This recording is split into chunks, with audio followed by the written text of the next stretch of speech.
সবাইকে প্রণাম, নমস্কার। সাপ্তাহিক কথামৃত পাঠের আয়োজনে সবাইকে স্বাগত জানাচ্ছি। কারিগর যখন কিছু গড়েন খুব যত্ন নিয়ে গড়েন। প্রতিমা তৈরি করে কুমুর, কত যত্ন নিয়ে করে। যার যেমন কাজ, কিছু গড়ার ব্যাপার হলে সেখানে যত্নের প্রয়োজন আছে, যত্নের দরকার পড়ে। হতে পারে কোনো স্ক্ল্যাপচার মানে হচ্ছে যে মূর্তি হয় না, টেরাকোটা দিয়ে হয়, তারপরে প্যারিস প্লাস্টার দিয়ে হয়, মূর্তি গঠন করে স্ক্ল্যাপচার শেখানো হয়, আর্ট হিসেবে শেখানো হয়, স্থাপত্যের অংশ হিসেবে। সেই স্ক্ল্যাপচার তৈরি করা থেকে ঘরের মেঝে তৈরি করা, সবেতেই বারে বারে ঘষে ঘষে তবে সেই ফিনিশিংটা আনতে হয়, ঝকঝকে টকটকে পরিষ্কার হয়। ঘরের মেঝেতে যখন পাথর বসে কি হয়, একদম প্রথমে পালিশ করতে অনেক ঘষতে হয়, ঘষে বারবার ধুয়ে সেই রংটা ভিতর থেকে বার করতে হয়। তো যে কোনো স্ক্ল্যাপচার, ঘরের মেঝে, যে কোনো স্থাপত্য, মূর্তি, যাই কিছু গড়তে যাচ্ছি, এমনকি জীবন গড়ার ক্ষেত্রেও কারিগরের যত্নের এবং পুনঃ চেষ্টার দরকার আছে। যদি তাই হয় তাহলে ভক্তি পথে কেন দরকার হবে না? ভক্তি পথেও আমাদের নিজেদেরকে বারে বারে পুনর্গঠনের মধ্য দিয়ে নিজেদেরকে গড়ে নিতে হয়। কে করবে? নিজেকেই করতে হয়। কোনো গুরু করবে না, কোনো সহসঙ্গী করবে না, নিজেকেই বারবার গড়ে নিতে হয়। তো এই প্রাথমিক আলোচনা দিয়ে চলুন আজকে আমরা কথামৃত পাঠের পর্ব নম্বর 63 শুরু করছি। আপনাদের মনে আছে কিনা, ঠাকুর একজনের বাগান বাড়িতে গেছিলেন। সেই গল্পটা পুরোপুরি শেষ হয়নি। কার বাগান বাড়ি? দুজনের বাগান বাড়ি আছে সেই কাকুর গাছিতে, পাশাপাশি, বেশি দূরে নয়। একজন হচ্ছে ডাক্তার রামচন্দ্র, তার বাগান বাড়ি। আরেকজন হচ্ছে সুরেন্দ্রের বাগান বাড়ি। তো সেই সুরেন্দ্রের যে বাগান বাড়ি, সেখানটায় উৎসব হচ্ছিল। আর মন্দির কার মন্দির? দক্ষিণেশ্বরের মন্দির, রানী রাসমণি। সবাই বলে বেড়ায় রানী রাসমণির মন্দির। এখনো অনেকে এই পরিচয় দেয়, রানী রাসমণির মন্দিরে যাব, এরকম ভাবে অনেক সময় পরিচিতি লাভ করে। তো সেই সুরেন্দ্রের যে বাগান বাড়ি, সেই বাগান বাড়িতে ঠাকুর গেছিলেন। অনেক ভক্তের সমাগম সেদিনকে, গান হচ্ছিল, ঠাকুর ভাবে আবিষ্ট হচ্ছিলেন। সেখান থেকে তাকে নিয়ে এসে বড় হল ঘরে বসানো হলো। তো তাকে বসার জন্য একটা বড় তাকিয়া দেয়া হলো। তাকিয়া মানে হচ্ছে একটা আসন, একটু উঁচু আসন, যেখানে মানে গদি দেওয়া থাকে, গদি দেওয়া উঁচু আসন, এটা হচ্ছে তাকিয়া। এরকম একটা দেওয়া হলো। তো ঠাকুর যখন দেওয়া হয়েছে, ঠাকুর বসার আগে সেটাকে স্পর্শ করে মন্ত্র উচ্চারণ করছেন, ওম তৎসহ। কেন করছেন? এটা বলতে পারেন এক প্রকারের সংস্কার অথবা সতর্কতা। সংস্কার কেন? কারণ ঠাকুরের মনে এইসব বিষয়গুলো রয়ে গেছে। এই তাকিয়াতে কত লোক বসছে, কত বিষয়ীরা বসছে, কত বড় বাবুরা বসছে, কত পয়সাওয়ালা লোকজন এসে বসছে। তার মানে এটা আমরা আমাদের হিসাবে বড় বাবুরা বসা মানে তো সেটা শুদ্ধ, কিন্তু ঠাকুরের হিসাবে সেটা অশুদ্ধ হয়ে আছে। বিষয়টা নেবেন না। তো যদি কেউ বলে এটা একটা সংস্কার, আবার কেউ যদি বলে এটা সতর্কতা, তাহলে সেটাও ঠিক আছে। সতর্কতা কি? যে আমি সেই একই পথে নেই, হয়তো বসেছি, কিন্তু বড় বাবুরা এখানে যেই আয়েসের জন্য বসেছে, আমার উদ্দেশ্য আয়েস নয়, তাই জন্য একটু শুদ্ধ করে নিলেন। তো বেলা অনেক হয়েছে, নাম কীর্তনও অনেক হয়েছে। তো যে কোনো অনুষ্ঠানেরই একটা খাওয়া দাওয়া, ভোগের আয়োজন একটা থাকে। তো ঠাকুরের বালক স্বভাব, বলছেন, কই গো, এখনো যে কিছু দিচ্ছে না, নরেন্দ্র কোথায় গেল? নরেন্দ্রকে বলছে না, মানে পাশের যে ভক্তবৃন্দ আছে সবাইকেই বলছে আর কি। তো একজন ভক্ত আবার হাসতে হাসতে বলছে, ঠাকুর, রামবাবু হচ্ছেন অধ্যক্ষ, তিনি সব দেখাশোনা করছেন, বলে হাসছেন। রামকৃষ্ণদেব হাসতে হাসতে বলছেন, রাম অধ্যক্ষ তবেই হয়েছে, আজকে কটা বাজে খাবার পাই ঠিক নেই। এরকম। তো আরেকজন ভক্ত বলছেন, হ্যাঁ ঠিকই বলেছেন, রামবাবু যেখানে অধ্যক্ষ সেখানে এরকম কিছু, মানে সবকিছু একটু দেরি হয়ে যায়। তো রামকৃষ্ণ বলছেন, আচ্ছা এই যে আয়োজন করেছে সেই সুরেন্দ্র কোথায়? সুরেন্দ্র বাগান বাড়িতে গেছে তো, সুরেন্দ্র কোথায়? আহা, সুরেন্দ্র বেশ স্বভাবটি, বড় স্পষ্ট বক্তা, কারোকে ভয় করে না, আর দেখো খুব মুক্ত হস্ত, একদম খোলা মনে, কেউ তার কাছে সাহায্যের জন্য গেলে কখনো খালি হাতে ফেরে না। তো এসব কথাগুলো বলছেন ঠাকুর। ওই বসেছেন তো সব ভক্তবৃন্দের সঙ্গে, জগতের কথাও হয়, ভক্তবৃন্দের সুবিধা অসুবিধা, ঘর পরিবারের কথা হয়, ঠাকুর সবেতেই থাকেন, তার মধ্যে কিছু শেখানোর চেষ্টা করেন, কিছু বলেন গল্প উদাহরণ দিয়ে। তো ঠাকুরের আরেকটা স্বভাব ছিল, তিনি সবসময় অন্যদের খোঁজ খবর নিতেন। এটা অনেকের থাকে, আমাদের একজন কাকা সম্পর্কীয় আছে, মানে আত্মীয় কেউ নয়, আমরা কাকা বলে ডাকি, সবার সঙ্গে যোগাযোগ, ফোন করা, জিজ্ঞেস করা, ও কেমন আছে, ও কেমন আছে, এরকম ব্যাপারগুলো ঘটে। কারো কারো থাকি এরকম যোগাযোগের এটা থাকে। আবার কেউ কেউ আছে চিন্তা করবে, তো এত যোগাযোগ করে কি হবে, যখন দেখা হবে তখন কথা বলবো, না হলে নেই, ঠিক আছে, আপন মনে থাকে, অত যোগাযোগের বারোটা তাদের নেই। তো ঠাকুরের মধ্যে এটা ছিলেন। তো সেই অনুষ্ঠান বাড়িতে মাস্টারমশাই যখন এসছেন, তখন মাস্টারমশাইকে জিজ্ঞেস করছেন, কারণ তিনি মাস্টারমশাইকে একজনের খবর নিতে পাঠিয়েছিলেন, একজনের খোঁজ নিতে পাঠিয়েছিলেন। কে সে? একজন ভক্ত, তার নাম হচ্ছে ভগবান দাস, বয়স হয়ে গেছে, তো তাকে কালনায় থাকে, তাকে মাস্টারকে বলেছিলেন, তুমি যদি ওই এলাকাতে যাও কখনো, কালনাতে গিয়ে ভগবান দাসের একটা খবর নিয়ে আসবে, অনেকদিন আসে না, যোগাযোগ করবে। তো মাস্টারমশাইকে দেখে ঠাকুর আবার জিজ্ঞেস করছেন, কি গো গিয়েছিলে, কিরকম দেখলে? মাস্টারমশাই বলছেন, আগে কালনায় গিয়েছিলাম। আপনি যে ভগবান দাসের কথা বলছেন, মানে বয়স হয়ে গেছে অনেক, রাতের বেলা দেখা হয়েছিল, কাতার ওপর শুয়েছিলেন, একজন এসে বাইরে থেকে এসে তাকে প্রসাদ খাইয়ে গেল, আর কানে খুব একটা শুনতে পান না, খুব চেঁচিয়ে কথা বললে তবে গিয়ে শুনতে পান। যেই আপনার নাম করে বললাম যে আপনার খবর নিতে তিনি পাঠিয়েছেন, খুব খুশি হলো। বয়স্ক লোকের খবর তো লোকে নেয় না সাধারণত, তো ঠাকুর তার খবর নিতে পাঠিয়েছে কাউকে, এটা শুনে খুব খুশি হলো এবং বলল যে তোমাদের আর ভাবনা কি, সেই বাড়িতে নাম ব্রহ্মের সর্বত পূজা হয়, মানে ঠাকুর কথা বলছেন, ঠাকুর দক্ষিণেশ্বর থাকছেন, সেখানে সবসময় নাম ব্রহ্মের পুজো হয়, সুতরাং তোমাদের আর কোনো ভাবনা নেই, এই কথা বললেন। এবার উপস্থিত ভবনাথ ছিল সেখানে বসা, মাস্টারকে তিনি বলছেন যে আপনি নিজেও তো দক্ষিণেশ্বরে অনেকদিন যাননি, ঠাকুর তো একদিন আপনার কথাও জিজ্ঞেস করছিল আমাকে যে মাস্টারের কি অরুচি এসে গেল। তো এই বলিয়া ভবনাথ হাসতে লাগলো, এবং ঠাকুরও খুব স্নেহপূর্ণ দৃষ্টি দিয়ে মাস্টারের দিকে তাকিয়ে বলছেন, হ্যাঁ গো সত্যিই তো, তুমি তো অনেকদিন যাওনি, কেন বলো দেখি? তো মাস্টারমশাই কি বলবেন, সংসারী মানুষ, আবার কোথাও বাড়ি গিয়ে ফেসে গেছে, হয়তো যাচ্ছে না, তো করতে লাগলেন। এই সময় মহিমাচরণ এসে উপস্থিত। মহিমাচরণের কথা আমরা আগেও পড়েছি, কাশীপুরে ওনার বাড়ি, ঠাকুরকে ভারী শ্রদ্ধা ভক্তি করেন এবং প্রায় দক্ষিণেশ্বরে যান। ব্রাহ্মণ সন্তান, পৈতৃক বিষয় সম্পত্তি আছে, স্বাধীনভাবে থাকে, কারো চাকরি টাকরি করে না, আর শাস্ত্রালোচনা করে, ঈশ্বর চিন্তা করে, পণ্ডিত ব্যক্তি, ইংরেজি এবং সংস্কৃত অনেক গ্রন্থ পড়েছে। তো রামকৃষ্ণ দেব ঠাকুর তাকে দেখে হাসতে হাসতে বললেন, এই কি, এ তো জাহাজ এসে উপস্থিত হয়েছে।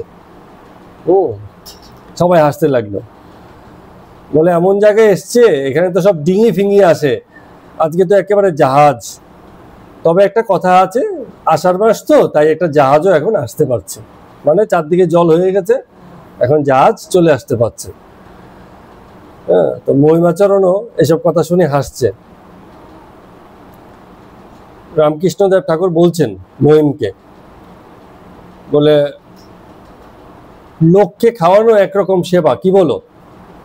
সকল জীবের মধ্যেই তিনি অগ্নিরূপে আছেন, খাওয়ানো কিনা তাকে আহুতি দেওয়া। কিন্তু তা বলে অসৎ লোককে খাওয়াতে নেই, ঠাকুর এই জায়গাতে বলছেন। এবার হৃদের কথা উঠেছে। প্রজ্ঞা মনে আছে হৃদের কথা? হৃদে কে? হৃদয়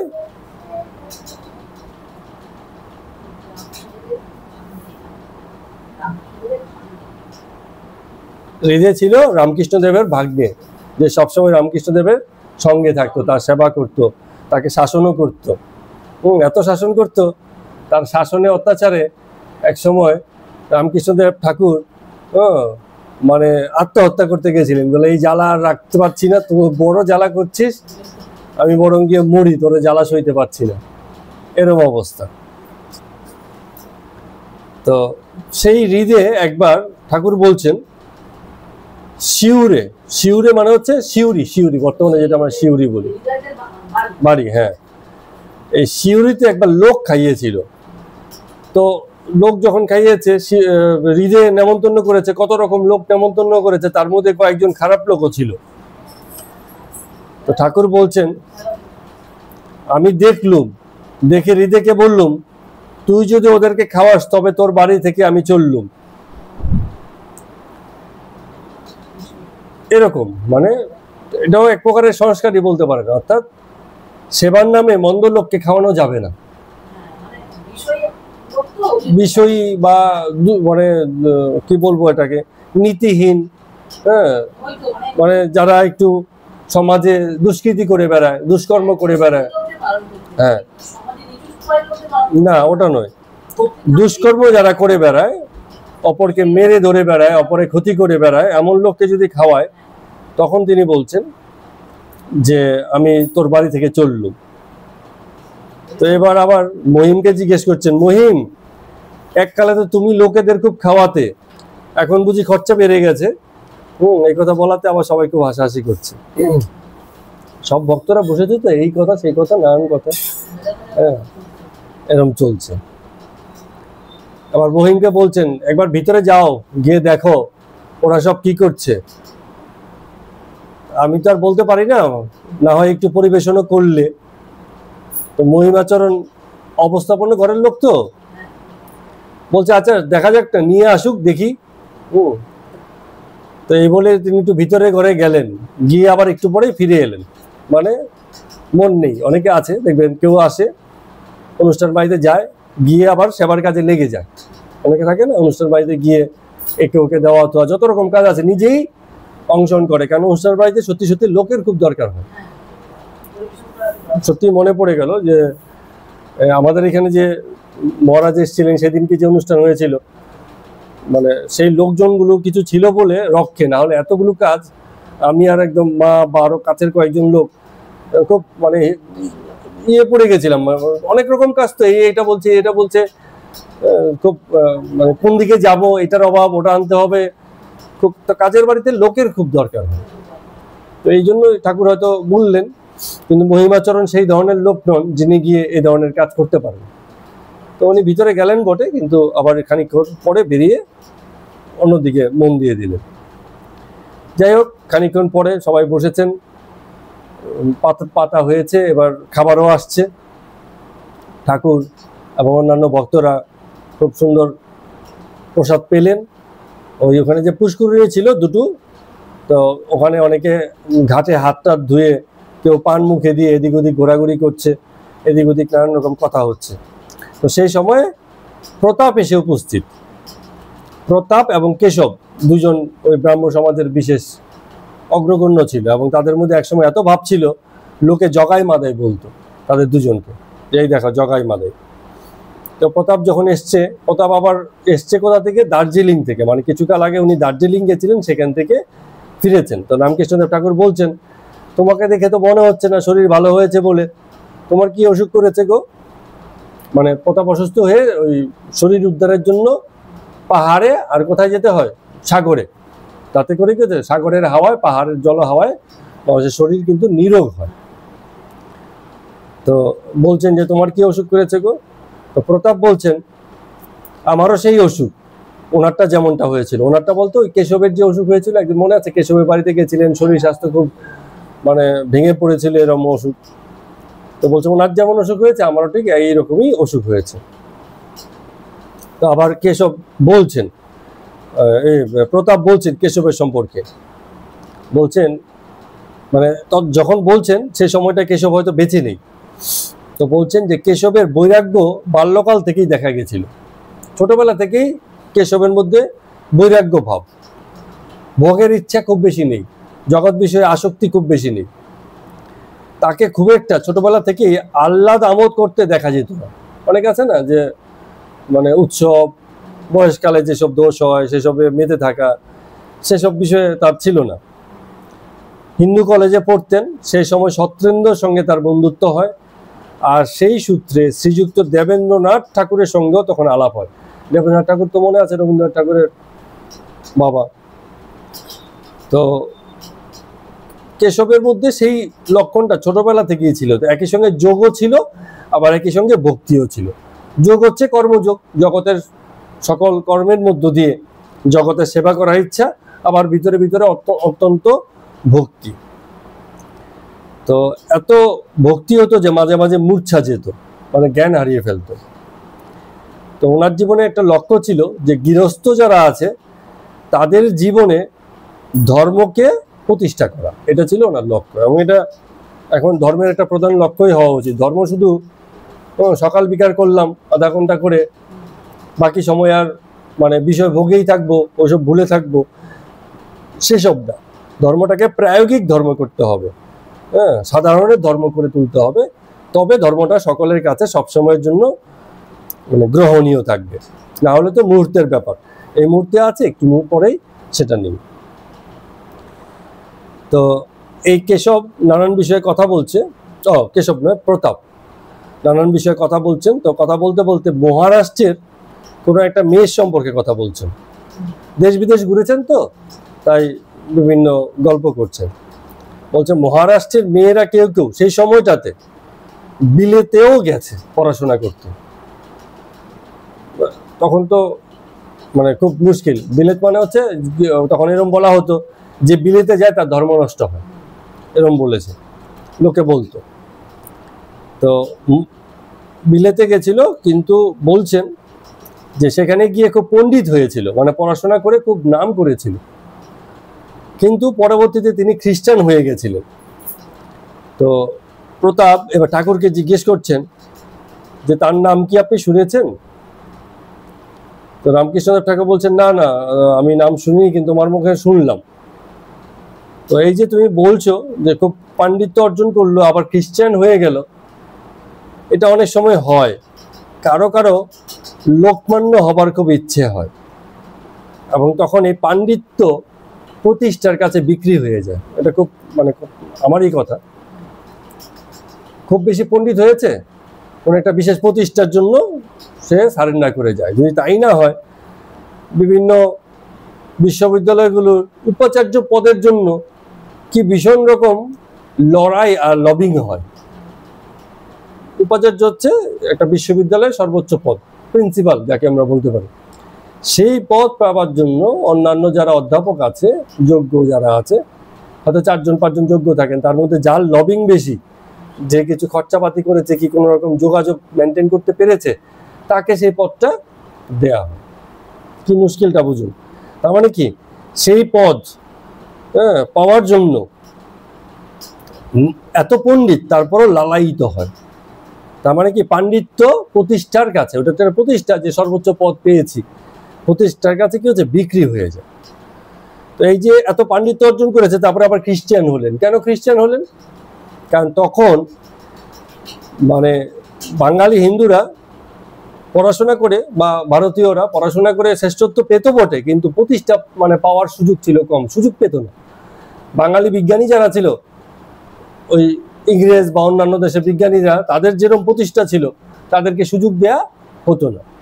তো যখন পাণ্ডিত্য হয়েছে, ভেবেছে পাণ্ডিত্য যখন হয়েছে, এবার তাহলে খ্রিস্টান হয়ে যায়, আরো বেশি প্রতিষ্ঠা আমার চলে আসবে। এরকম একটা মানে বিষয় কিন্তু মাইকেল মধুসূদন দত্তের ক্ষেত্রেও হয়েছিল। এত জ্ঞান, এত পাণ্ডিত্য, কিন্তু কি আবার হলো, সে আবার খ্রিস্টান হয়ে তখন সে সময় প্যারিসে গেছিলেন। প্যারিসে গিয়ে সাহিত্য রচনা করেছেন, খুব উৎকৃষ্ট মানের সাহিত্য। কিন্তু সেই সময় যারা ওই প্যারিসে সেই সময় সাহিত্যিক ছিল, তারা এটাকে রিজেক্ট করেছে। কেন রিজেক্ট করেছে? কারণ ওই এরকম ভারতবর্ষ থেকে কেউ গিয়ে তাদের দেশে তাদের ভাষাতে সাহিত্য রচনা করে শ্রেষ্ঠত্ব অর্জন করবে, ওটা ওই সুযোগ দেবে কেন? ওরা সেই সুযোগটা দিতে রাজি নয়। তো তখন একসময় কিন্তু ওনার ভুল ভেঙেছে, উনি তখন ফিরে এসেছিলেন। ততদিনে একজন খ্রিস্টান ভদ্রমহিলাকে বিবাহ করেছিলেন। তারপরে অনেক করুণ গল্প ওনার জীবনে। এরকম জমিদার বংশের ছেলে, শেষ জীবনে তো খেতে পড়তে পায়নি, চিকিৎসার অভাব, ঈশ্বরচন্দ্র বিদ্যাসাগরের কাছে দাক্ষিণ্য বা দয়ার টাকা নিয়ে চলতে হয়েছে, এরকম অবস্থাও তার হয়েছে। তো হতে পারে আসলে জীবন মানুষকে বিভিন্ন রকম মানে মুহূর্তের মধ্যে এনে দেয়। তো তেমনই ব্যাপার। তো বলছে না যে একটা মেয়ে পণ্ডিত হয়েছে কিন্তু আবার খ্রিস্টানও হয়ে গেল, এটার কারণ হচ্ছে ঠাকুর বলছেন যে হয়তো তার লোকমান্য হবার, প্রতিষ্ঠা পাওয়ার খুব ইচ্ছে ছিল। পণ্ডিত হয়েছে এটুকু যথেষ্ট তার কাছে ছিল না, তার একটু প্রতিষ্ঠা চাই। তো এটা একটা অহংকারের লক্ষণ। অহংকার মানে কি? আমি পণ্ডিত, কেউ আমাকে স্বীকার করছে না, এবার এমন কিছু করব যাতে আমাকে লোকে স্বীকার করে। তাহলে এখানে এই বোধটা কোথা থেকে এসছে? আমিত্ব থেকে। এই আমিত্বটাই হচ্ছে অজ্ঞান। এই যে জ্ঞান, যা কিছু সব অর্জন করেছে সে, এ তো ঈশ্বরেরই জ্ঞান, আগেই ছিল, নতুন করে কিছু পাওয়ার নেই। জ্ঞান যেমন আছে তেমনই থাকে, কেউ কেউ সেটাকে আহরণ করে মাত্র, মানে আমি সেটাকে জেনে নিলাম মাত্র। জানা মাত্রই জ্ঞান, না জানলাই অজ্ঞান। শুধু জানা অজানার পার্থক্য, এটুকুই পার্থক্য। কিন্তু যখন এই আমিত্বটার বিলোপ হয়, তখন ব্যক্তি বুঝতে পারে এই জ্ঞানও তারই, এই যে কর্তৃত্বের অহংকার, এও তারই। আর সকল কর্তাই এক সময় অকর্তা হতে বাধ্য, যখন সে বুঝতে পারে যে জগতের সকল কর্ম কোনোটাই আমার নয়, সবকিছু তারই কর্ম। এই যে এই জগতে এত লোকজন এসছে, জগতের এত কিছু পরিবর্তন, এত কিছু করে যাওয়ার চেষ্টা করেছে, জগৎ কিন্তু তার নিজের মতোই চলেছে, কেউ তাকে পরিবর্তিত করতে পারেনি। ব্যক্তি তখনই নিজেকে পরিবর্তন করতে পারবে যখন সে নিজে চাইবে। আমি যেমন মেয়েদেরকে অনেক সময় বলি, ছোট জনকে বিশেষ করে বলি, যে হাতের লেখা তখনই পরিবর্তন হবে, কেউ শিখিয়ে দিলে নয়, যখন সে বলবে বা ভাববে যে আমি আমার হাতের লেখাটাকে পরিবর্তন করব, সুন্দর হয়ে যাবে হাতের লেখা। এরকম ঘটনা অসংখ্যবার ঘটেছে, অনেক উদাহরণ আছে। যে চায় তারই পরিবর্তন হয়, আর বাইরে থেকে কেউ যদি চায় তার পরিবর্তন নাও হতে পারে। এইরকম সহায়ক অনেক কিছু থাকে, হয়তো সহযোগী পরিবেশ দেওয়া যেতে পারে, কিন্তু বড় স্কুলে পড়ে সব ছাত্রই যে একই ফল করবে তার কোনো গ্যারান্টি নেই। বড় স্কুলেও অনেকে ফেল করে যায়। এত সহজ সিলেবাস, যেখানে পরীক্ষা দিলেই পাস হওয়া যায় সেখানেও লোকে ফেল করে। বাংলা মিডিয়াম স্কুলেও তো লোকে ফেল করে, কত ছেলেপুলে ফেল করছে। তার মানে উপায় নেই, ব্যক্তির চাওয়াটা ব্যক্তির আন্তরিক ভিতর থেকেই হওয়া উচিত। তো জীব যখন বলে হে ঈশ্বর আমি কর্তা নেই, তুমিই কর্তা, আমি যন্ত্র তুমি যন্ত্রী, তখনই তার সংসার যন্ত্রণার শেষ হয়। না হলে যন্ত্রণা তার সবসময়ই আছে। যে ভাবছে আমি করছি, আমি করব, আমি করে দেখাবো, সেই যন্ত্রণায় থাকবে।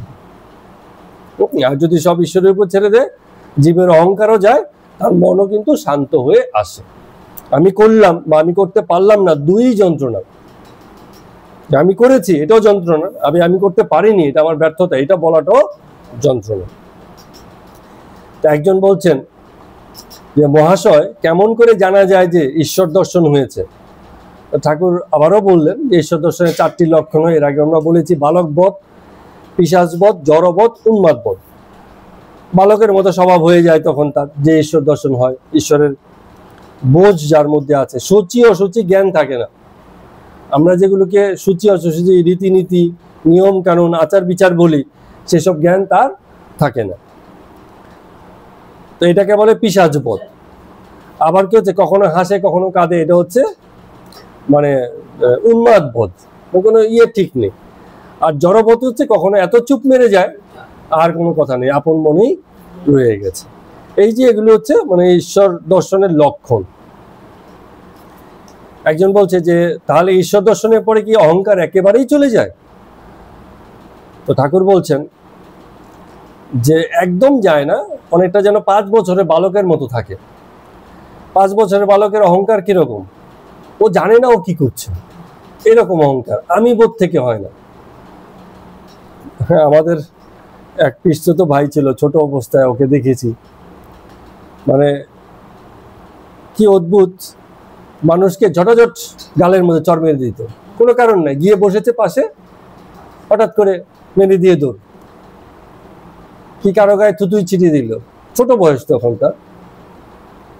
তো আমরা খুব মানে এগুলোকে বাজেভাবে দেখতাম। তো এখন বড় হয়ে গেছে, নিশ্চয়ই ওরও নিজের মনে পড়লে লজ্জা পড়ে যায় হয়তো, তাই না? তার মানে ওই 5 বছরের বালকের সেই বোধ নেই, ও কিছু করে বটে, তার মনে হয় সে করছে, কিন্তু বোধ যখন এসে যায় তখন তার ওই ব্যাপারটা থাকে না। তো ঠাকুর বলছেন যে যার ঈশ্বর দর্শন হয়ে যায় তার মধ্যে যদি কিছু আমি বা অহংকার থাকেও, কিন্তু সেটা মানে কোনো বোধ নেই। 5 বছরের বালক যে মানে খেলনাটার জন্য এত কান্নাকাটি করছে, বা বলে পরে সেই খেলনা আবার অনায়াসে দিয়ে দিতে পারে, মানে ত্যাগের অত্যন্ত উৎকৃষ্ট উদাহরণ। কিন্তু আবার যারা শেয়ানা বড় লোক, মানে বড় মানুষ হয়েছে, তারা কিন্তু তার স্বার্থের জিনিস সহজে ছাড়বে না। হ্যাঁ, যতই ভাবুক তার জিনিসটা সে রেখে দেবে। বান্ধবী বান্ধবী ভাব হয়েছে, কিন্তু একটা শাড়ি চেয়ে দেখুক কি গয়নাটা চেয়ে দেখুক, মুখটা অন্ধকার হয়ে যাবে। সবকিছু শেয়ার করবো, এই শাড়ি গয়না দেওয়া যাবে না। হ্যাঁ, মুশকিল। মানে কথার কথা বলছি, হয়তো কেউ কেউ দেয়ও বটে, কিন্তু কারো কারো হয়তো মন খারাপ হয়ে যাবে, আমার শাড়িটা নিয়ে গেল, এত শখের শাড়ি যদি একটু নোংরা করে দেয়, কি ছিঁড়ে দেয়, কি গয়নাটা যদি একটু ক্ষতি করে দেয়, কি হারিয়ে যায়, হ্যাঁ, দিয়ে তো দেয়, পরে চিন্তায় অস্থির হয়ে থাকে। হ্যাঁ, সেই বান্ধবী হয়তো বিয়ে বাড়িতে গেছে, একটু বাদে বাদে ফোন করছে, হ্যাঁ, কি হচ্ছে কেমন হচ্ছে, আসল উদ্দেশ্য তো গয়নার খোঁজ নেওয়া, যে সব ঠিক আছে কিনা। হ্যাঁ হ্যাঁ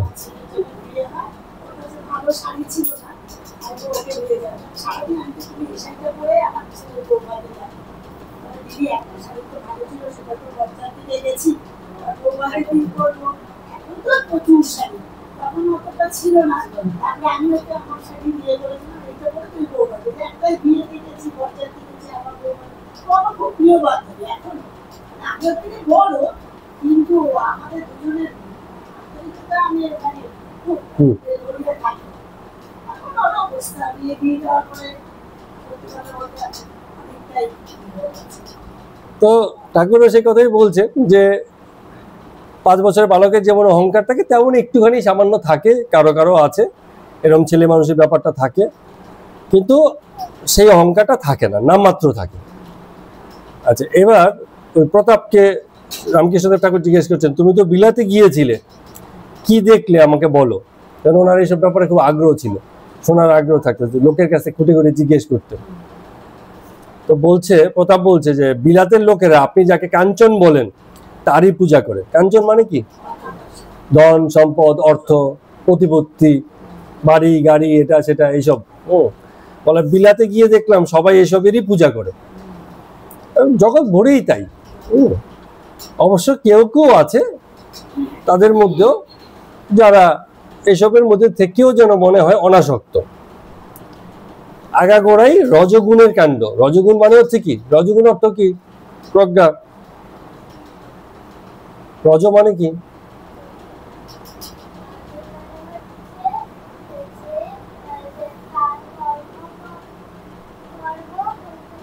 হ্যাঁ, ঠিক, একদম ঠিক বলেছো, কর্মপ্রবণতা, কর্ম করতে চাওয়া। রজ মানে হচ্ছে কর্ম করার ইচ্ছা।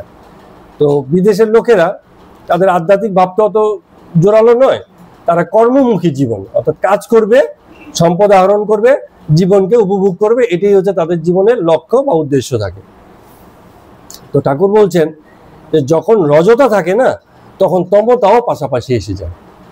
যখন সত্য থাকে তখন তমতা আসতে পারে না, মাঝখানে রজ রয়ে গেছে তো। কিন্তু রজ থাকলে তমতা খুব সহজেই এসে যায়। যখনই কর্ম আর কর্ম মানেই বিষয় আশয় এসবের আসক্তি, তখনই কিন্তু তমতাও এসে যায়। বেশি কাজে জড়ালে লোকে ঈশ্বরকে এমনিতেই ভুলে যায়। যখন দেখবেন বাড়িতে অনেক কাজ, তখন স্বাভাবিকভাবে ঈশ্বরের দিকে মন তো টানবে না, সময়ই পাচ্ছেন না, অন্যদিকে মন বসে আছে। তো যখন কর্মপ্রবণতা রজগুণ, তখন পাশাপাশি তমতারও আশ্রয় সেখানে ঘটে যায়। এই কথাটা বলছে। আর একটা কথা ঠাকুর বললেন যে হতে পারে, এ কথাও ঠিক, যে জগতে কর্ম করার প্রয়োজন আছে, কিন্তু পুরোপুরি কর্মত্যাগ করার জো নাই। এটারও একটা কারণ আছে। কারণ হচ্ছে তোমার প্রকৃতি তোমাকে দিয়ে কর্ম করিয়ে নেবে। এটা খুব গুরুত্বপূর্ণ কথা। প্রকৃতি মানে কি? প্রকৃতি মানে হচ্ছে ব্যক্তির স্বভাব। ব্যক্তির যা স্বভাব তাকে দিয়ে সেটা করিয়ে নেবে। ওই যে অনেকে কি করে, আমরা ছোটবেলায় একটা নাটক দেখেছিলাম, আগে ছোট ছোট নাটিকা হতো, অল্প সময়, আধা ঘন্টা 1 ঘন্টার নাটিকা। তো একটা খুব গৃহস্থ বাড়ির বউ, ভালো বউ, মানে গৃহস্থ বাড়ির বউ, এর একটা অত্যন্ত মানে সাইকোলজিক্যাল প্রবলেম আছে। তিনি লোকের বাড়িতে যখন বেড়াতে যেতেন, সেই বাড়ি থেকে কিছু না কিছু নিয়ে চলে আসতেন। হ্যাঁ, মানে কি অভাব নেই, ওটা একটা কিরম যেন একটা স্বভাব হয়ে গেছে যে কোনো বাড়িতে গেলে কিছু একটা জিনিস উনি নিয়ে চলে আসতেন, এবং এসে পরে আবার বাড়িতে এসে হাপিত্তেশ করতেন, কেন আমি নিয়ে এলাম, কেন নিয়ে এলাম। হ্যাঁ, মানে এটা একটা কি বলবো, এমন একটা জিনিস, মানুষ তার এই স্বভাবটাকে জানে যে এটা আমার মানে ঠিক নয়, তারপরেও সে স্বভাবে বশবর্তী হয়ে থাকে। যেমন অনেকের আছে দেখবেন নখ খুঁড়তে থাকে, মুখে খেতে থাকে, জানে। কেউ কেউ আবার আছে মুখে আঙ্গুল দিয়েও রাখতে পারে, হ্যাঁ, জানে এটা ঠিক নয়, কিন্তু এমন স্বভাব যে ওর থেকে বেরোতে পারে না। তো এরকম চৌর্য ব্যক্তি, চুরি করা, ওটা হয়তো ওই ভদ্রমহিলাকে একটা স্বভাব, সাইকোলজিক্যাল প্রবলেম। তো কিছুদিন উনি ভালো ছিলেন, ডাক্তার দেখানো হয়েছিল, ডাক্তার বুঝিয়ে টুঝে দিয়েছে, ওষুধপত্র খাইয়েছে, ভালো ছিলেন। কিন্তু ভালো থাকলে কি হবে, নাটকটা শেষটা খুব মজার। ব্যাপারটা এরকম হয়েছে যে উনি ভালো ছিলেন, কারো বাড়িতে যেতেন, এবং উনি যখন বেরিয়ে আসতেন, কিছু না নিয়ে যখন আসতেন, ওনার কাছে খুব ভালো লাগতো যে আমার স্বভাবটা আমার থেকে বেরিয়ে গেছে। কিন্তু একটা প্রবলেম হতো, মনে শান্তি হতো না, শান্তি লাগতো না। অনেকদিন ভালো ছিলেন, সবাই ভেবেছে সে ঠিক হয়ে গেছে। তো লাস্ট একটা বাড়িতে গিয়ে যখন বেরিয়ে এসছেন, সবাই জানে যে এখন তো সে আর আগের মতোই করে না। একটু দূরে গিয়ে ওই মানে আঁচলের তলা থেকে সেই জিনিসটা আবার একটা বার করেছে, মানে এই আবার উনি নিয়ে এসছেন, এবং একটা হাসি দিয়েছেন। কিসের হাসি? তৃপ্তির হাসি, যে আমি এবার শান্তি লাগছে। তো এই যে শান্তি, এটা কিসের শান্তি? স্বভাবের শান্তি, যে আমার মনোবৃত্তিটাই এমন যে আমার ওইটা করতে ভালো লাগে, কিন্তু আমি জানি ওইটা উচিত নয়। কিন্তু প্রকৃতি মানুষকে দিয়ে সেই কাজটাই করায় যা তার করতে ভালো লাগে। আর অচিত্ত কি? এই ধর্ম হচ্ছে অচিত্ত। ধর্ম আমাদেরকে শেখাচ্ছে যে উচিত নয় কাজটা, এটা অন্যায় হচ্ছে। তাহলে ধর্মের সঙ্গে প্রকৃতির বিরোধ। এই জন্য ঠাকুর সবসময় বলেন কামিনী কাঞ্চন ত্যাগ করে তবেই ঈশ্বর দর্শন। কারণ কামিনী কাঞ্চনটা হচ্ছে প্রকৃতির সঙ্গে থাকা, প্রবাহের সঙ্গে থাকা। মন চাইছে ওটা করা, ওটা করা। যারা ধূমপান করে, হ্যাঁ, দেখবেন অনেকে আছে বলবে যে তো আমি অনেকবার ছেড়ে দিয়েছি কি 2 মাস 3 মাস ধূমপান করেনি, কিন্তু মনে শান্তি নেই। সে হয়তো মনে মনে ভাবছে যে আমি করছি না, আমার হার্ট ভালো আছে, ডাক্তার বলে দিয়েছে ধূমপান করা যাবে না, কিন্তু মনে মনে শান্তিতে নেই। একদিন কোনো একটা সুযোগে কেউ খুব জোরাজোরি করলো, সে ধূমপান শুরু করলো, তার মনে আবার শান্তি পেয়ে এলো। হ্যাঁ,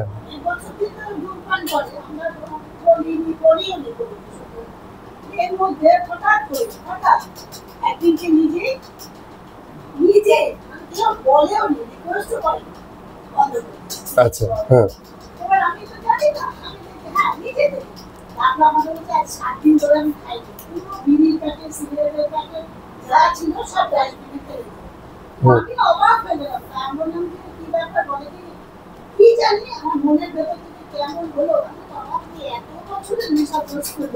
কিন্তু আমরা তো বলি আমার ছেলে বাইরে থেকে আসছে, বাবার জন্য দামি দামি সিগারেটের প্যাকেট নিয়ে আসছে।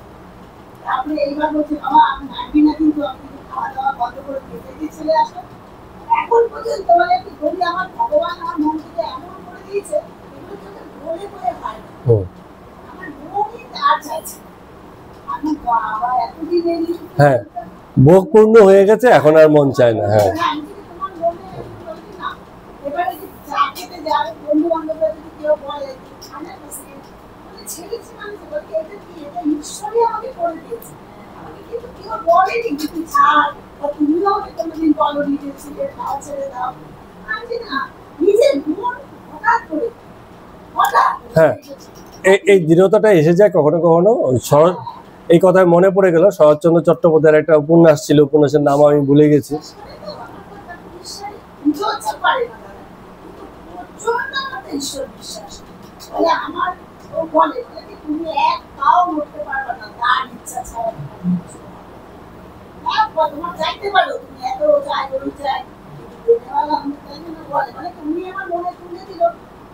তার জন্য আমার হঠাৎ কেন মনে আসছে, আমি জোর করি কোনো বন্ধু বান্ধব বলেনি তুই ছেড়ে দে, তুমি বলনি, ছেলেরাকে বলেনি বাবা ছেড়ে খাওয়া ছেড়ে দাও।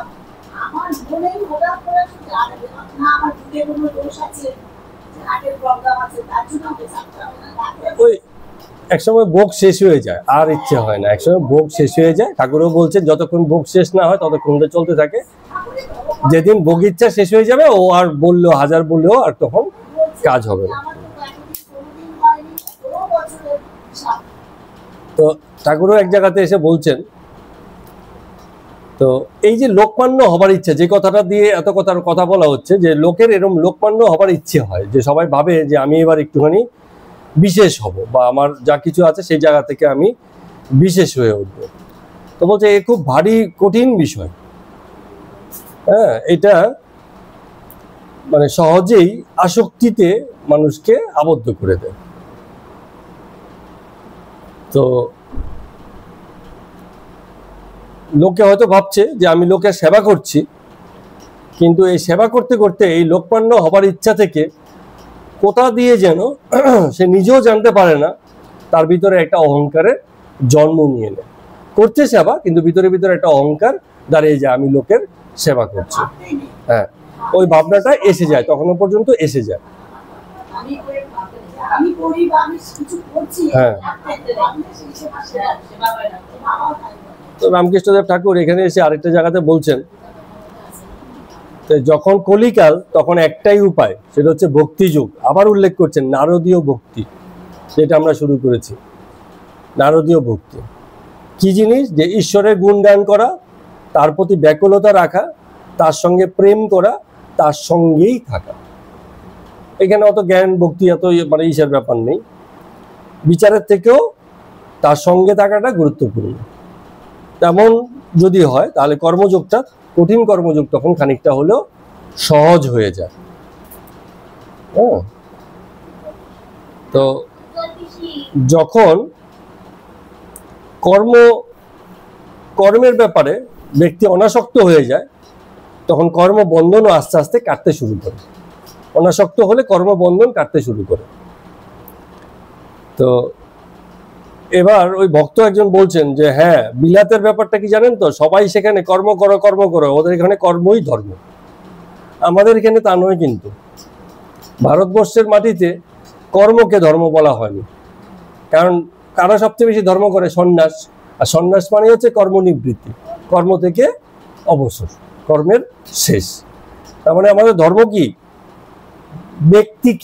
ব্যক্তির স্থিতিকে গুরুত্ব দিচ্ছে, কর্মটাকে গুরুত্ব দিচ্ছে না। অন্যান্য ধর্ম কর্মের উপর দাঁড়িয়ে আছে, সকল ধর্ম, ইসলাম ধর্ম বলেন, খ্রিস্টান ধর্ম বলেন, সেখানে কর্ম করবেন তবে গিয়ে ফল পাবেন, স্বর্গে যাবেন, নরকে যাবেন, ঈশ্বরের কৃপা লাভ করবেন, যা কিছু হয়। আমাদের ধর্ম কর্মের উপরে দাঁড়িয়ে নেই, আমাদের ধর্ম দাঁড়িয়ে আছে নিবৃত্তির উপরে, বৈরাগ্যের উপরে, ত্যাগের উপরে, প্রেমের উপরে। এখানে কিছু করার ব্যাপার নেই, আপনি যা হবেন তার উপর ভিত্তি করেই আপনি ওই হয়ে যাওয়াতেই পুরস্কার। আমাদের এখানে কি হচ্ছে, সার্টিফিকেটটা পুরস্কার না, পরীক্ষা দেওয়ার পর সার্টিফিকেট হলো, তারপর সম্বর্ধনা দেওয়া হলো, সেসব নয়। যে পড়াশোনা করেছে, পড়াশোনা করে যে জ্ঞানটা লাভ করেছে, সেটাই তার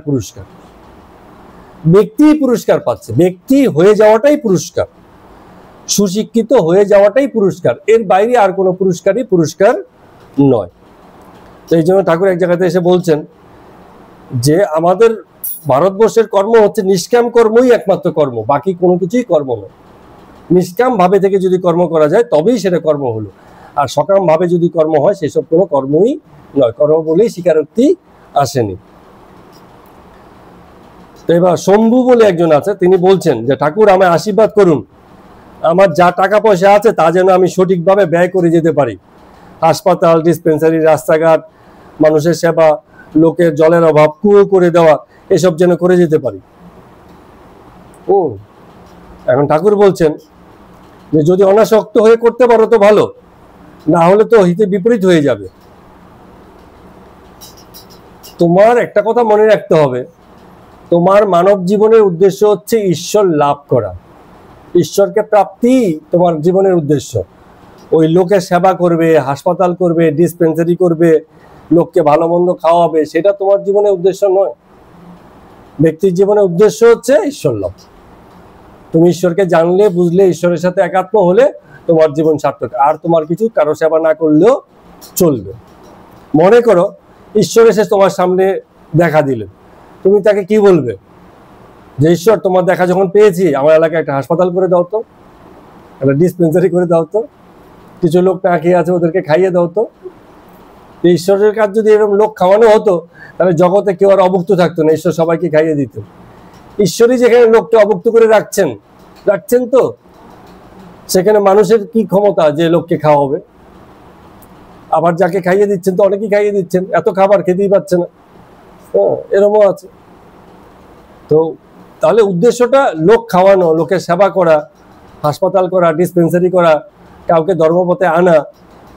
যেমন খ্রিস্টান মিশনারিরা কি করে? ধর্মপ্রচার এবং লোককে ওই একই ধর্মে নিয়ে আসে, যিশুর ধর্মে নিয়ে আসে। ওদের জীবনের উদ্দেশ্য হচ্ছে তাই, ওদের ধর্ম মানে হচ্ছে অপরকে ওদের ধর্মে নিয়ে আসা, পুণ্য হয় তাতে।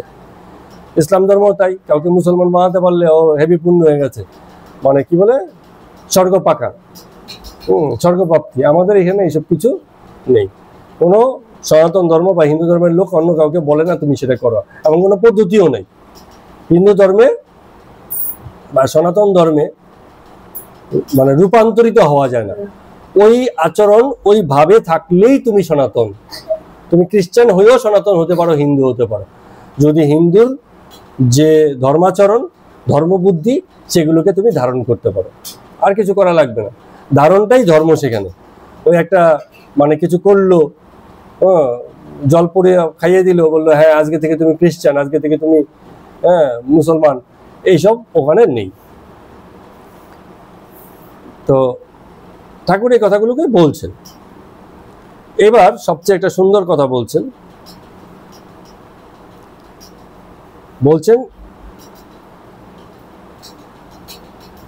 ওই যে ইসেকে যেটা বলছিলেন, যে শম্ভু যেটা বলছিল যে আমার এই যা কিছু অর্থ আছে তাকে যেন আমি এরকম সৎ কাজে লাগাতে পারি।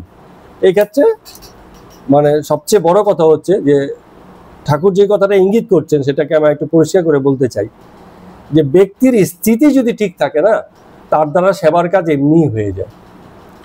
যেমন আমরা জানি তো রামকৃষ্ণ মিশন মঠের একটা দাতব্য চিকিৎসালয় আছে, গেছেন তো কখনো কিনা জানি না, একটা আমাদের এখানেও আছে, শ্বেতপুকুরেও আছে, রাস্তার উল্টো ফুটে। হ্যাঁ, উল্টো ফুটে দাতব্য চিকিৎসালয়। কেউ যদি অসুস্থ হয়, হ্যাঁ, ডাক্তারবাবুরা আছেন, অনেক সময় অনেক অনেক মহারাজও তো ডাক্তার থাকেন, যারা পরবর্তীতে মহারাজ হয়েছেন, তারাও চিকিৎসা করেন। হ্যাঁ, তো হ্যাঁ, তার মানে লোকের শারীরিক দুঃখ যন্ত্রণা দূর করার জন্য তাদের ওখানে দাতব্য চিকিৎসালয় আছে। এখন লোকে যদি মনে করে যে দাতব্য চিকিৎসালয় করেছে তাহলে রামকৃষ্ণ মিশন মঠ একটা ভালো মঠ, এটা কিন্তু ভুল বোঝা হবে। তাহলে রামকৃষ্ণ মিশন মঠ মঠ হিসাবে প্রতিষ্ঠিত বলেই তার পক্ষে দাতব্য চিকিৎসালয় করা সম্ভব হয়েছে। ওটা হয়েছে বলে রামকৃষ্ণ মিশন মঠের পরিচিতি আসেনি। তো ব্যক্তি যদি মনে করে যে লোকের সেবা করে আমি ধর্মপথে প্রতিষ্ঠিত হব, এটা ভুল, আইডিওলজি ভুল। কিন্তু কেউ যদি ধর্মপথে প্রতিষ্ঠিত হয় তাহলে তার দ্বারা জগতের সেবা এমনি হতে থাকবে, তার চাইতে হবে না। আগে কোনটা দরকার? আগে হচ্ছে ব্যক্তি হিসাবে প্রতিষ্ঠা, আগে সাধু হওয়া দরকার, তারপরে হচ্ছে সেবা। সেবা করে সাধু হওয়া যায় না, সাধু হলে এমনিতেই অনেক সেবা ঘটে যায়। এই কথাটা সম্মুখে রামকৃষ্ণ ঠাকুর স্মরণ করাচ্ছে, যে তুমি বলছো তোমার অর্থ তুমি ভালো ভালো কাজে লাগাবে, এখানেও তোমার অহংকার দাঁড়িয়ে আছে, তুমি ভাবছো তুমি করছো লোকের জন্য, কিন্তু তুমি যদি ব্যক্তি হিসেবে সাধু হয়ে যেতে, তখন অটোমেটিক তোমার চয়েস হতো এই টাকা করে আমি কি করব, তখন তো লোকের কাজে এমনিতেই লেগে যেত। তুমি সাধু না হলে সেই টাকা জগতের হিতে তেমন পর্যায়ে কাজে লাগবে না। তো আমি এর আগেও বলেছিলাম, দানের ক্ষেত্রে সবচেয়ে উচ্চতম দান কোনটা? সাধুতার পক্ষে দান, ঈশ্বর কর্মের জন্য দান সবচেয়ে উঁচু। সাধুতার পক্ষে হচ্ছে এমন কিছু করা যার মধ্য দিয়ে সাধুতার লালন পালন হয়, সাধুতার বিনাশ যেন না হয়, এটা হচ্ছে সাধুতার পক্ষে করা। আর কি বললাম, সেটা হচ্ছে ঈশ্বর কর্ম। ঈশ্বর কর্ম কি? বুদ্ধিভিত্তিক, চেতনাভিত্তিক, আনন্দভিত্তিক যে কর্ম আছে, সেই কর্মে কাউকে প্রণোদনা দেওয়া, উৎসাহ দেওয়া, যোগান দেওয়াটা হচ্ছে ঈশ্বরভিত্তিক কর্ম। যেমন কেউ একজন আম খেয়ে খুব ভালো পায়, তাকে আপনি আম খাওয়ালেন পয়সা খরচা করে, হ্যাঁ, ও খুব খুশি হলো, আনন্দ পেলেন।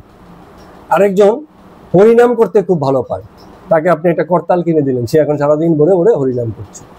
ঈশ্বর কর্ম হচ্ছে ওই দ্বিতীয়টা, যে তার যে আনন্দটা সেটা শুধু খাওয়ার উপরে নেই, দৈহিক না, তার আনন্দটা কি হচ্ছে চেতনা ভিত্তিক হলো। হ্যাঁ, এটা একটা এক্সাম্পল দিলাম, সব কি আর হরিনামে আনন্দ পাবে এরম না। তো চেতনার যেসব জায়গাতে কদর হয়, চর্চা হয়, লালন হয়, সেসব কাজে দান। যেমন একটা স্কুল প্রতিষ্ঠা হবে, সেখানে দান একটা ভালো দান হতে পারে। একটা মন্দির প্রতিষ্ঠা হবে, যে মন্দিরে বেদ শিক্ষা দেওয়া হবে, সেখানে দান একটা উত্তম দান। সেখানে লোককে পেট পুরে না খাওয়ালেও সেই দানটা অত্যন্ত উঁচু দান হবে। এইরকম যেই কাজে ঈশ্বর কর্মের প্রতিষ্ঠা হয়, যেখান থেকে হিংসা দূর হয়, হ্যাঁ, মানুষের মধ্যে প্রেম প্রতিষ্ঠিত হয়, সাধুতা বিলানো যায়, হ্যাঁ, সেসব কর্ম ঈশ্বরের কর্ম। এমন কর্মে যে দান, সেগুলো হচ্ছে উঁচু দান। আর বাকি সব আমরা যেসব দান টান করি, এগুলো হচ্ছে সাধারণ দানের মধ্যেই পড়ে।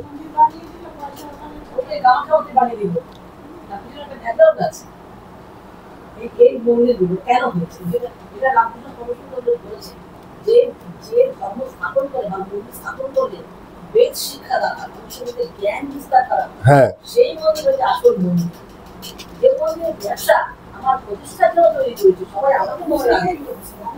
একদম উঁচু কথা বলেছেন, এই কথাটা লোকে ই করে না। হ্যাঁ, একদম একদম ঠিক কথা বলছেন। যেখানে যেই মন্দিরের দ্বারা জাগরণের কোনো কাজ হবে না, সেই মন্দিরে কোনো কাজই নেই। সেই মন্দির আর ওই যে সুলভ শৌচালয় একই কথা। কথাটা খারাপ শোনা যাচ্ছে, কিন্তু যেই মন্দির দ্বারা জাগরণের কোনো কাজ হবে না, সেই মন্দিরের কোনো জাগৃতি নেই, কোনো ইসে হয় না। এখন বাস্তবতাটা দেখুন। হ্যাঁ হ্যাঁ হ্যাঁ,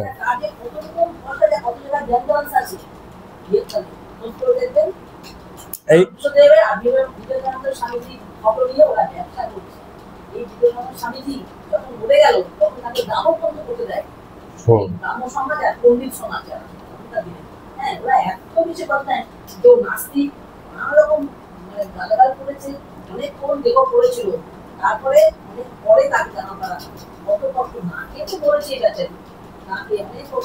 তো এখানেই দেখুন না, এই যে প্রতাপ যে এসছে, কেশব আর প্রতাপ, যাদেরকে জগাই বাঁধে বলা হতো, ব্রাহ্ম সমাজের দুই মুখ।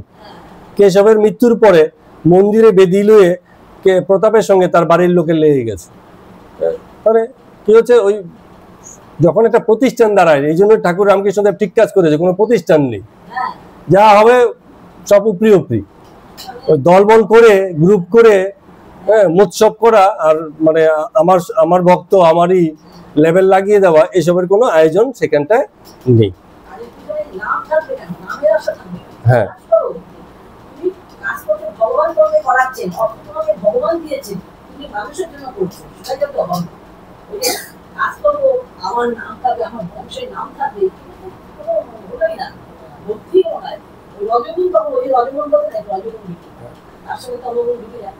এবার এই অংশে দেখুন, ঠাকুর প্রতাপকে একটা গল্প বলছেন, যখন এই কথাটা প্রতাপকে বলা হলো যে এখন তো কেশব তো মারা গেছে, কিন্তু দেখো তোমাদের ওই যে মন্দিরে বেদি লুয়ে পদ নিয়ে তোমাদের মধ্যে যে দ্বন্দ্ব তৈরি হয়ে গেল, ঠাকুর বলছেন এগুলো যে এসব আর করো না, ঈশ্বরের দিকে মনটা পুরোপুরি দাও, বাদ বিসম্বাদ যা আছে সব এখান থেকে শেষ করো, ঝাঁপিয়ে পড়ো তার কাজে, এখানে মানে এইসব নিয়ে আর থেকো না, এইসব প্রতাপকে বলছেন। তো প্রতাপ আবার বলছে যে আজ্ঞে হ্যাঁ, তাতে সন্দেহ নাই, তাই করাই কর্তব্য।